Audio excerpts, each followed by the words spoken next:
Hi, welcome to Educators with Oil. I am your hostess, Ronette Branham, here to offer biblical strategies for effective teaching. Thank you for joining me today. I am, as always, excited to be. Where is this coming from? 1 second. This happened before. Function F11. Sorry about that. Make sure that's the only place it's coming from. Uh, okay, sorry about that, people. Okay, let me get back to where I was. Okay, here I am. Sorry about that. I had on my YouTube playing. So again, tonight is exciting to me because it seems like we have a reoccurring theme in education, and that is um, resilience. We have to be resilient. People are at the brink of being, as a word that we say, burnt out.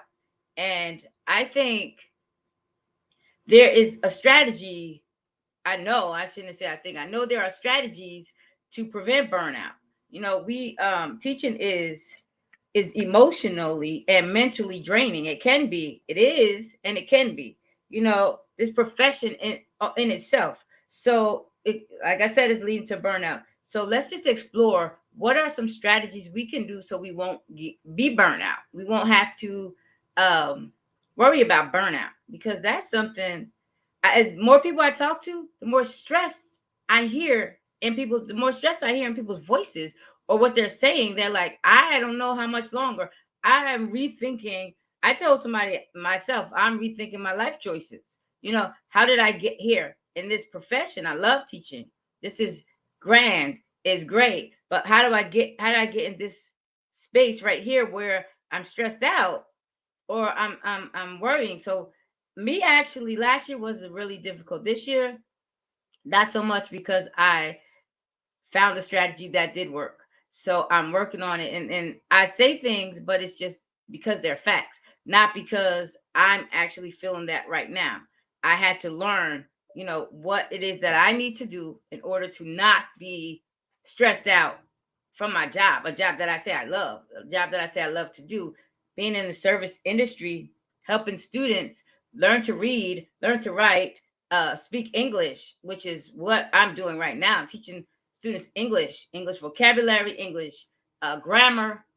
And it can be exhausting. But I found strategies. When you have students who don't understand what you're saying, what's going to happen in that class? The management goes down the drain um, because of the fact that the students don't understand you. And when they don't understand you, they're going to be distracted. They're going to talk to each other, forget about what you're telling them to do. It's not happening. It's not happening. They're doing their own thing because they're tuning you out. And that's what happens. So we have a lot of things that lead to this job stress. We know that um, the curriculums, changing of the curriculums. You work where I work, you're going to get a new curriculum every so often, and then sometimes it's not explained. You're not trained in it. So that is stress in and of itself. You have, for me, for instance, I teach Spanish speaking students in English. Think about that. That's stress right there, just thinking about it. And then you have behavior issues. You have different levels of learning in your class, developmental levels. Some students, if you're in a second grade teacher in my district, or a district similar to mine, you won't even understand what's happening. How come the students can't read? They're only 7. They should have learned what they needed in kindergarten and in first grade, so that when they get to second grade, we just reinforce it and build upon it. But I'm building upon preschool. I'm building upon kindergarten. Is I have a few students in each class, and then uh that who are able to read to themselves, get direction, read the directions, or read the questions, the problems, the stories. And then you have the majority of the classes, and I have two. The majority of the classes, one class I have seven students who are in one group, where they can read some second grade level, one, I had to put him up there with them because there was nobody on his level. Another class, I have 2 students. Mind you, there's 26 students in both classes, and then that's what we have here. So we just want to talk about what my suggestion, my strategy is using your faith, to build that resilience. The Bible talks about they that wait upon the Lord shall renew their strength. You're going to mount up with wings as eagles. You shall run and not be weary. You shall walk and not faint. That's what the Bible says. And if we are Bible believers, we take God at his word. You wait on the Lord. Wait on the Lord. We're talking about serving God in that capacity. You say you're called to teach. This is your calling. So that is waiting on God. So you do what you're supposed to do. Use your faith and say, what did you say you're going to do for us? What does the word say? It's going to happen for us. And we're going to have strength. We should not be stressed out. That means something that we are not doing, something that we are doing. It depends on how you look at it. Where is your focus? I know I am in control of my thoughts. I am in control of what I focus on. And that's something we must understand, that we are in control of our thoughts. We might not be in control of anything else but our thoughts and our actions. Anything outside of that is like, do what you should do and see, and I know somebody says release the outcome. So don't be so concentrated on the outcome. Do what you're supposed to do and watch God work. Watch the strategies work. Watch God's wisdom, his guidance work as we, build up our resilience, because we are strong people. I think sometimes we focus on the wrong things. Our thoughts. We're talking to the wrong people. We can have conversations with our peers about what's happening. We could have conversation about we can have conversations about what's happening, in our communities, in our schools. But then you have to say, don't leave that conversation without coming up with a strategy. What are we going to do about, what it is that's happening? What are we going to do? Are we going to just sit here and complain about what's happening? Are we going to work on, our strategies to build up our faith, build up what it is that we're working on? So I think our faith helps teachers. I have my notes and I'm trying to not read my notes, just use it as a glance through. So we know that your faith helps to combat burnout and discouragement. So we should have daily spiritual practices that build us up.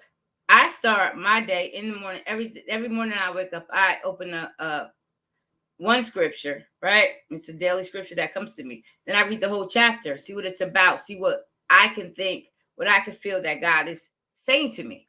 What is he saying to me? It might be this: those who hope in the Lord will renew their strength. When I get to school, I'm hoping like, God, I know you could renew my strength. I know I don't have to go in here and come back tired, exhausted mentally or spiritually, like I have no hope. I go into the classroom and I'm like, these administration, they don't care. They don't want to do what is best for us. And I feel like there's no hope. But there's hope in God. He's going to give us that hope. He gives us, if you're following him, you're going to have hope, because he gives us a way out of every situation. Every struggle, he gives us a way out. And the way out might be through prayer, might be through praying for your students. You might have struggles with your students' behaviors. What are you going to do about it? You're going to just cry? You're going to be stressed out? Okay, you might cry one day. I heard a song and it says, it comes from the Bible. My granddaughter was asking me, what does that mean? Only for one night, right? And then I explained it to her that the Bible says we've been made endure for a night, but joy comes in the morning. So that's what we have to work on, concentrate on that joy. Okay, you might cry about it. You might be stressed out about it. I know, because I have had it. I have done it.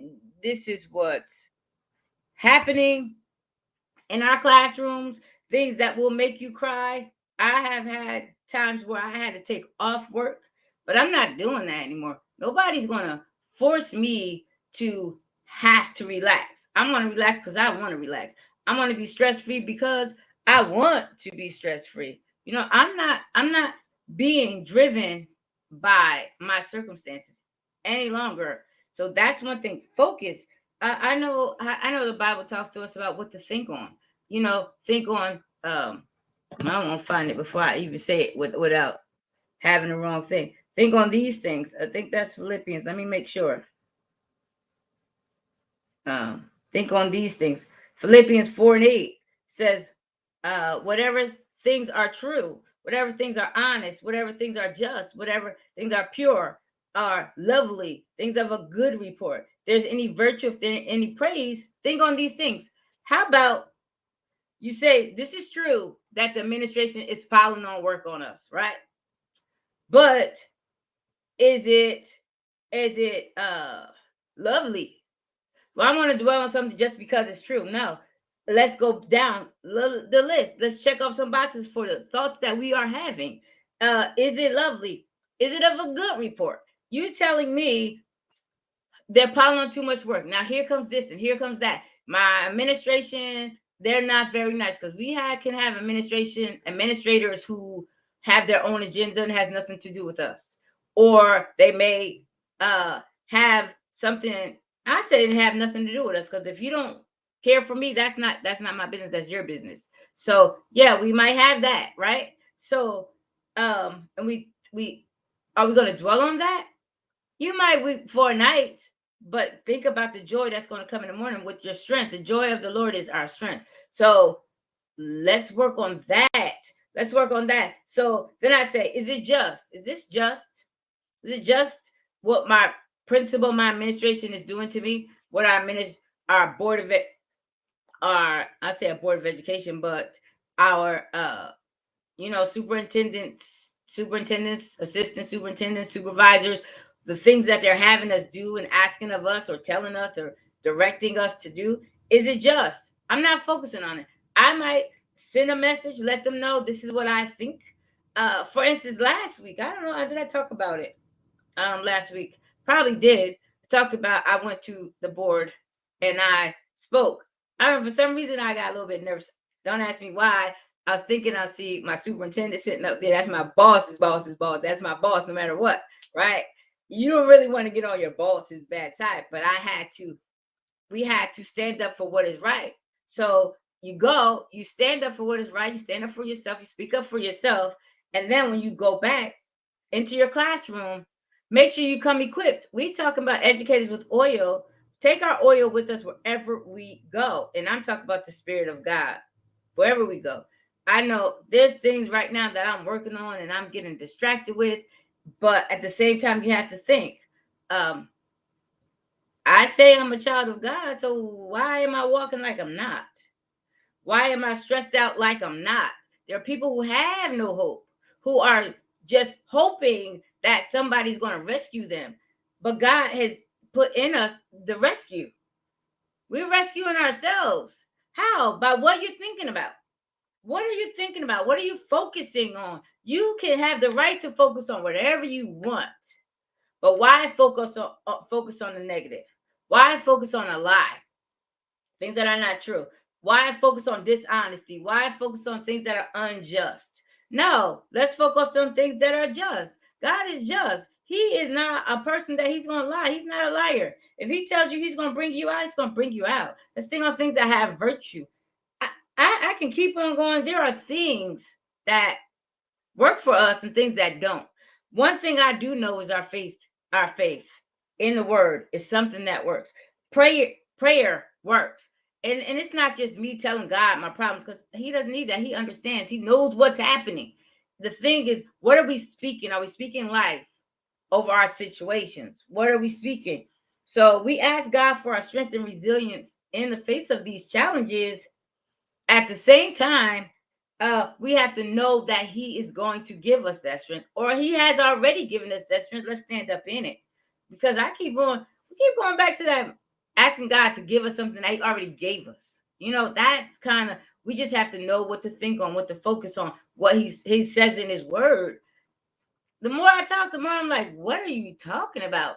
Asking God for strength. No, he has given you strength and his spirit in you, that oil that you're walking around, and he has given it. So focus on it, acknowledge it, remind yourself. When you acknowledge, okay, I am walking in the power of God into my classroom right now. I know I daily forget. I pray, I do what I'm supposed to do. But when I walk in that classroom, a lot of times I forget. I'm walking in that power, in that strength. And I look around at the wrong things. Kids not listening, kids not focusing, kids doing their own thing, right? Ministry. I had for over 3 weeks, up until last Wednesday, I had no internet. 2 weeks I had none straight, just none, right? None. And then the last week and a half I was able to get it, but as soon as I click somewhere, I have internet. And then so that last week, at the second week, I just kept emailing people, putting in tickets. You know how we do. And then I let people know I don't have internet. So don't look for this, and this, right? I have to go down the hallway to print. If I want to print something, I have to go down and find some internet. So I remain calm. First, I was like, this is getting old. But then I just let them know, you don't want to fight for me. This is getting old. Okay, this is what I can do. So I didn't kill myself. I'm not trying to do. I needed to do things with my students that I couldn't. Oh well, I don't have internet. There's nothing I can do. I was not going to go home with a headache for a month. No. So the last week, it was old. So I had to, you know how you have to email people, you have to copy people. I copied the right one. How about all these weeks the people will come and act like they're working on it, and then I said, but still don't have it, and then they'll act like, okay, let's hook this up. But this is not an answer, because even when I hooked it up, but hardwire, still didn't have it for but the second. So when I clicked, I didn't have it. So I had to copy somebody, big dog. I had to copy somebody. In an hour, this guy was in my classroom working on it. Then he thought he fixed it, and I said, oh, look. He left, and I ran and grabbed him. See, this is it. This is still not. You think it is, but it still don't have it, right? It's off. It's gone right now. So he had to go and do what he was doing all the time. He's a nice guy, but he didn't fix my issue. But when I had to copy somebody, I said I copied the big dog. I bet you he left there with me having internet, and then offering gifts. It wasn't really gifts. It was things that I was supposed to have that I never got, that I threw in there on that email. Like, why don't I have this and this and this and all that stuff? Then while you're here, my students need this. So I got everything that I needed, because sometimes you have to copy big dog. Who is the big dog? You have to talk to God. Copy him on everything. Copy the Spirit of God on everything. You say you're going to do, we are educators with oil. Let's walk in it. Copy God in what you're doing. You talk about a big dog. I know I'm not saying God is a dog, but you know what I mean when I say we copy the big dogs, the people that are rolling, that have the power, that all you have to do is use their name. You mention their name, you copy them on it, which is God, and you get things moving and rolling. That's what we have to do in our classroom. That's what we have to do. There's no ifs, ands, and buts about it. You think you don't have the power? Call on the all-powerful. Think on the all-powerful. Do what he says to do. He said we're not murmuring and complaining. We're making our requests known to God. And if you have to make your request known to your business that you're in, the teachers, to your administration, to your IT department, let them know. Copy a big dog. If you don't want to write and you don't want to get in trouble and all that kind of stuff, you don't want to write things, talk to God. Look, Lord, I'm sending this message to whoever. I need you to move. because this is what I need. People have to understand this is what I need, and you know I need it. They know I need it, and I need you to move. God, that's what He does. That's what He does. I know plenty of times. Even I remember as a kid, as a child, uh, praying, and God will move so fast. Like I remember, I was staying with this lady. I was 12. We had some situations. We didn't have a place to stay, so we went to stay with this. My mother let us stay with this woman, and I will never forget. I mean, it was miserable. She was miserable. She was not. She was just a mean old lady. And so, um, when I got tired, I started praying. I wasn't praying for that. I just had built a relationship with God. We were moved immediately. I didn't know what was happening. My mother just came and got us. Period. Just we're leaving. That was just that. It was no questions, no get ready, none of that. Nobody knew it was coming. God said He moved and He moved. That's how it works. I'm telling you, that's how it works. I don't know if you feel like things work like that for you, but if you put your trust in your faith in God, your situations will be can and will be stress free. I know we can look on so many things, like the Bible talks about Job, how he suffered, and he suffered. You couldn't even find anything wrong. Like us, we complain. We suffer nowhere near the things that Job suffered. Maybe some of us have lost loved ones or been sick and things like that. Job was thing after thing. He lost all his kids. He lost everybody. And he had his wife in his ear telling him what to do. And his wife wasn't even a godly person. His friends in his ear telling him what to do. But he stuck to God's word. God knew He was going to do it. So we can do that. That's not even I got went and did a little bit of research, and this lady, I seen her on another podcast. Her name is Lisa Bevere. She has a podcast. It's Fiercely Resilient. I don't know if she got some free she got some free advertisement, but she has a podcast and it's talking about fiercely resilient. That's something maybe you might want to tune into just for this subject. And there are books about resiliency. So just think about, what you've done and what you've seen in other people, how they uh have been resilient. Again, let me go back to find um the definition of resilience before I keep on, because this is how we have to be. Teachers, we are taking too much on, and we shouldn't. We really shouldn't. Let me see something. Let me find my answer. One question here. How did I get there? So we want to know.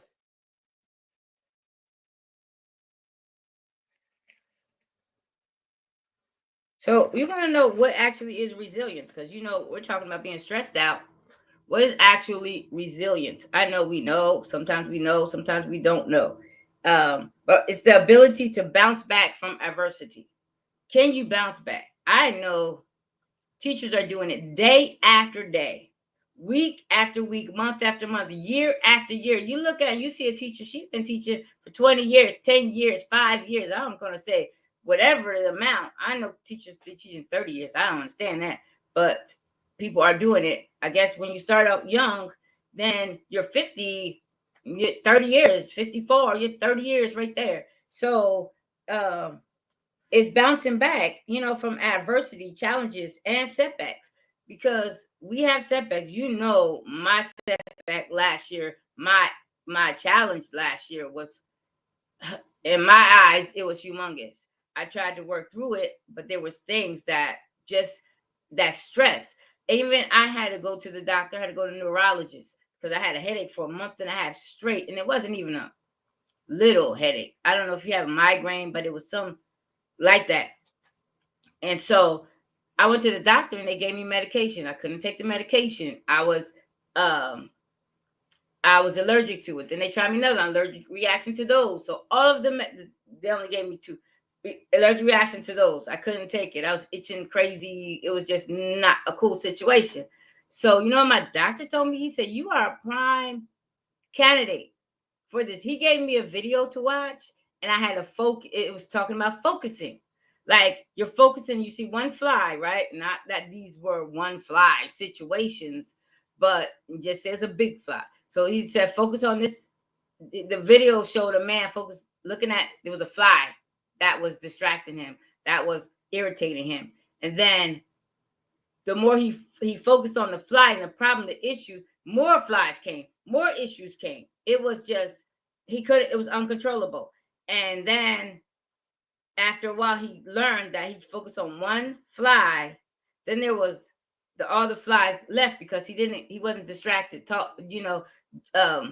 looking at every single little distraction. He stopped looking at that. He looked at, focus on one thing. Then he was able to smack that, I believe. I'm about to exaggerate the story. But then it was back to that one little fly. I'm pretty sure we could kill that one fly, if we focus on that one and not all the distractions. So I might have messed up that story, but you got the gist of it.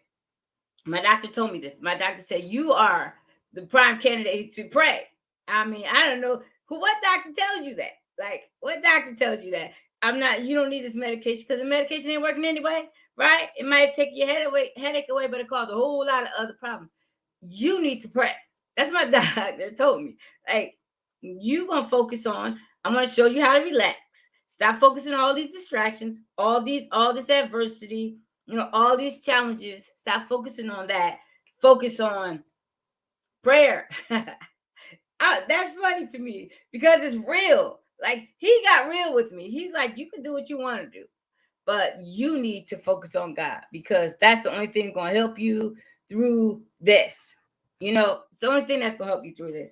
And then we have to get that spiritual perspective. I was listening to some guy. He's one of my mentors, coaches. I'm not sure what you call it. And he was talking about you could be spiritual or you could be natural. He's saying God doesn't like lukewarm. He wants you either cold or hot. People who are cold, not spiritual, they're better off than somebody who's going back and forth. You're like, I'm going to pray today, right? I'm going to pray. I'm going to do this. Then you get somewhere and you're ready to flip out on somebody. I know. Right? I know. So you're ready to do that. But it's better to have a spiritual perspective. What is the problem here? What should I be doing? Why am I stressing? Okay, let's see. Let's sit back. Am I focusing on the wrong thing? Am I not focusing on what's good of a good report? What's lovely? Am I doing that? Or am I focusing on something in the natural? These people are getting on my nerves. These people are not doing right. These people don't even understand. They haven't been in the classroom. We could go on and on and on and on. We always find something in the natural that is going to distract us. I don't care who you are, where you are. But if you focus on, this is my calling. What am I going to do? Let me pray. This is my calling. I need to pray first. I know we have a pastor. I know we have had these kind of pastors. We hate having a pastor who never prays. That's their calling, and they're coming to minister to you, to us, and they never pray. We don't want that. That's not what we want. We don't want to see that. So how about think about that with your students? You're here. You say you're called to this. I don't know a teacher who doesn't say that unless my mom did it and my grandma did it. I'm a line of teachers. People say that. I don't have that testimony. I don't have that. But this is what I'm supposed to do. I can't do anything else but teach. I can teach teachers. I can teach grown-ups. I can teach children. I can teach you about anything that I know about. That's what I am, a teacher. So if this is my calling, so I have to work on my teaching, practice my craft. I have to be knowing that I'm sent by God to do this thing. And then once I do that and I focus on it from a spiritual perspective, this is how it's going to flow. Because how are you going to think I'm walking with God in the spirit? God told me to do this, and then he's not going to go with me. That doesn't make any sense. He's not with me. He's not directing me. I don't even listen to what he has to tell me to do. Like, that's crazy. That's being, one day I'm hot, one day I'm cold. One day I'm spiritual, one day I'm natural. I mean, I tell you, I had a message I just was listening to, and it was awesome. And it was this. This I listened to it this morning on my way to work, and I'm like, that's what I'm talking about right now. And so that's where it is. So, what is the role that faith plays in building resiliency, right? So, it's going to give us a sense of hope and purpose, right? Uh, that's true. So, if I'm using my faith, it's going to make me hope this is going to work out because God is directing me, right? It's going to give me a purpose because I'm praying. My faith tells me this is what I should be doing. That's my purpose. I'm here to teach, period. So I don't even see, I don't even have to go any further. Like, this is it. This is it. That's your answer. I can stretch this out as far and long as you want me to. I can talk hours about this right now. But that's what it is. Your faith plays a great part in being resilient. Like, you have, if you are called to teach by God, you are called to minister, serve these students. That's your calling. That means you have faith because you saying God gave you that. God put this in me to teach, right? Man, that's your strength right there. That's my purpose. So how can I say this is my purpose and then I don't want to walk in it? Come on, we gotta let these people go. Let these people go that are trying to direct us and move us and toss us back and forth.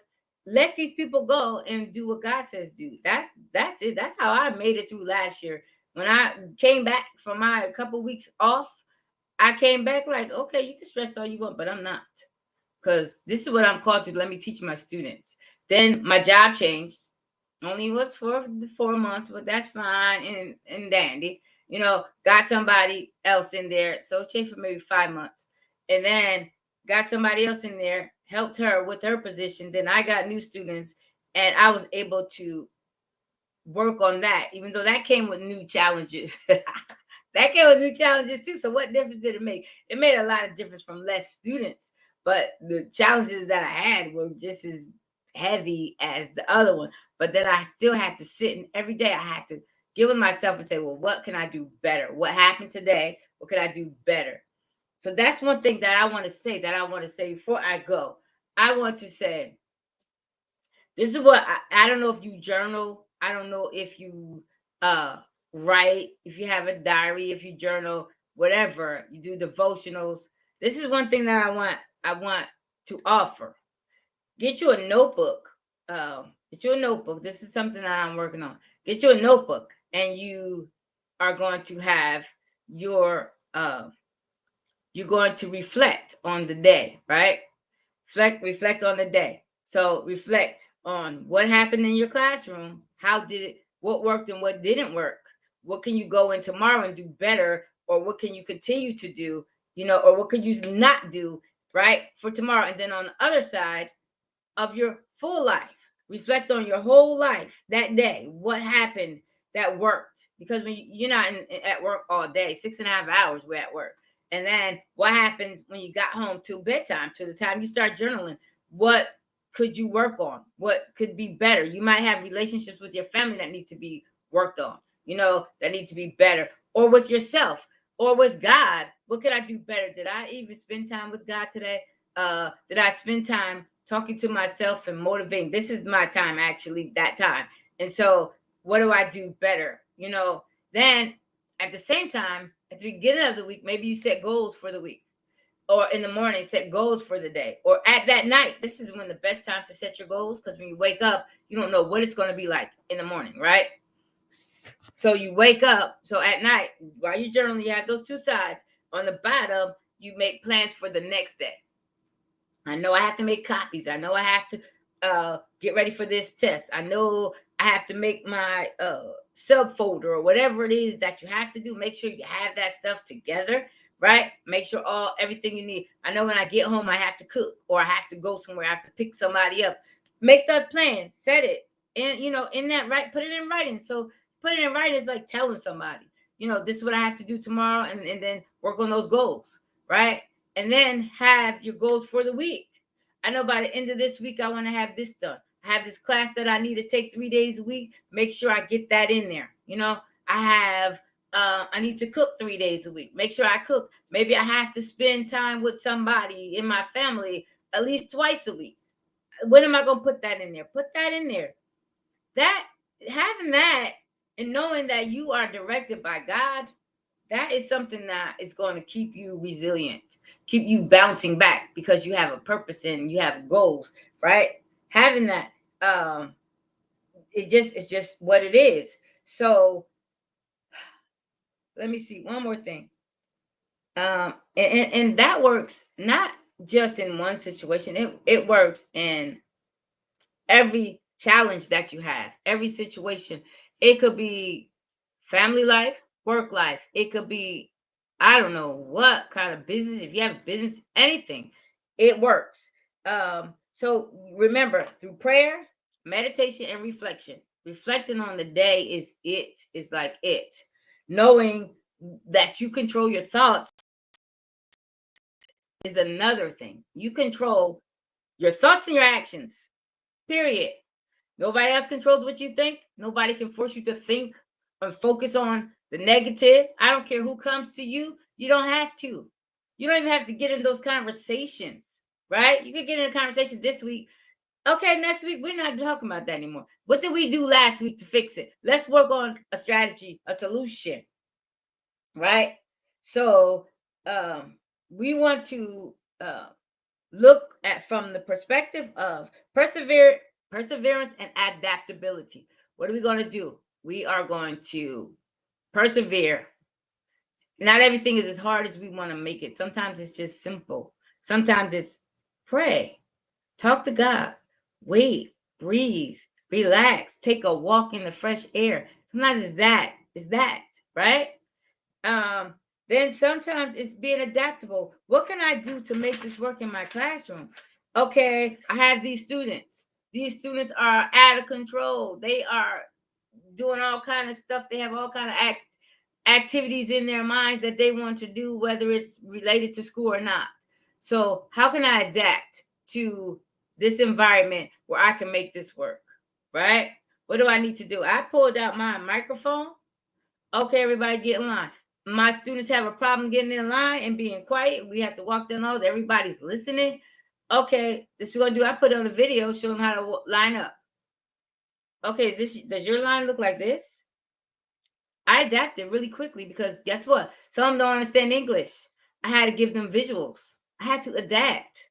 I just had to adapt, period. That's how we have to do. We just can't act like everybody else is in control of our life, because that's what I was thinking. I'm like, I gotta rethink my life choices. These people are in control of everything that I do. I have to teach this class and I don't want to. I have to do this way and I don't want to. I have to work with this teacher and I don't want to. I want to work on my own. I want to do this. No, you're not in control. I have to think that way. Think about this is their solution, whether it works or not. Let me be adaptable in this situation and see how I can make it work. What do I need to do for me to make it work? That type of thing. What do I need to do for my students to make it work? We need to learn. My students want to learn. Today I had a little boy. He was so excited. I promise you. I let him read with me. It was a book. It's called Fun at the Park. We read that title 3 times. We got to the title page. We read it. Got to another page. We read it. He got it. Then we got to the others. Because I don't know, something about the way the Spanish, I don't know if it's called phonics, but the way it works, that they say the sounds of the letters, and I don't understand. They don't say this letter because maybe the letter and the sound is almost the same or something. Like A is and it sounds like So maybe that's why. So he was saying or like that. Okay, well, let's say, what is that letter? So he was able to, it had repetition, and so he was able to read those. And then by using the pictures, he was able to read the last word. So he was so excited. So that's my focus. That's what I'm there to do, is to help him read. So he was excited. He was happy. He was grinning. And then we went over our reading logs. And today was this class's first day with taking that reading log home. So I use his as an example. Okay, this is the book that he read. He read for 20 minutes. Was he focused? Yes, he was focused, because that's the question at the end. How many pages? He read 9 pages. He read that book. And he was so excited. This is what you write, little man, with his name. You write this. This is what you did. This is the book you read. He was smiling so hard. I never seen that in him. He's just looking frustrated. He don't know what to do, so he's bothering people. He was happy because I read with him. He read to me, and he was able to write in his reading log, this is what I did. So exciting. So exciting. He was excited, and that is my purpose, to help him read, to teach him how to read. So think about, through faith, it gives you your purpose. Through faith, it gives you resilience, right? Through faith, it gives you your identity, because it's your purpose. Who am I and what am I here for? I'm here to educate these students, so let me do that. I don't care what the other people have to say. I'm not going to focus on that. I have my own mind. I have the right to focus on what I want to focus on. I can focus on what the Bible tells me to focus on, or I can focus on what the world tells me to focus on, all that negativity. I want to focus on what's true and what's honest, what's just, what's pure. That's what I want to focus on. That's what I'm going to focus on, right? And at the same time, I want to think about they that wait upon the Lord shall renew their strength. I'm waiting on God by serving his people. I'm going to mount up with wings as eagles. I'm going to run and not be weary, and I'm going to walk and not faint, right? Because that's what my God teaches me. I want to do that. So I just want to thank you for tuning in.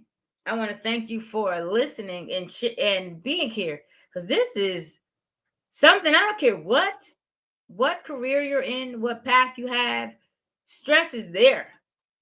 But guess what? We don't have to think on it. We could focus on, we could address it and move on. Focus on, the spiritual rather than the natural.